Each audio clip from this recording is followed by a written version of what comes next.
ngày ní nên nhom công xây lẹ sau này nó bật sản phẩm bỏ lái công group ខ្ញុំបាទ Sky ជាតំណាងផ្នែកលក់មកពីបរិយារចនា Resident ដែលមានទីតាំងនៅតំបន់វេស្រេនិងតំបន់សេសុកជាទីតាំងមួយល្អនៅក្នុងក្រុងនៅជិតនឹងសាលាអន្តរជាតិនៃវិសាទំនើបផ្សេងៗត្រឹមតែ3នាទីពីផ្សារទំនើប K-Mall ទៅកាន់តំបន់វេស្រេនិងត្រឹមតែ3នាទីពីផ្សារទំនើប Eon 2មកកាន់តំបន់សែនសុខ នាងខ្ញុំរស្មីជាតំណាងផ្នែកលក់របស់បរិយាល័យគង់ភូមិមួដែលមានទីតាំងស្ថិតនៅក្នុងតំបន់សក្តានុពលចំការដូងក្បែរផ្សារសម្បូរមាសគៀកនឹងសាលារៀនសុវណ្ណភូមិមានចម្ងាយ2នាទីប៉ុណ្ណោះពីស្ពានដៃចំការដូងនិង5នាទីពីផ្សារទំនើប K-Mall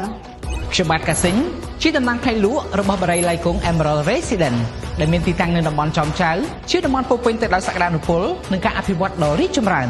នៅជិតនឹងសាកលវិទ្យាល័យ Betty ជួបជាមួយនឹងការសាង PTT នៅលើផ្លូវជាតិលេខ 3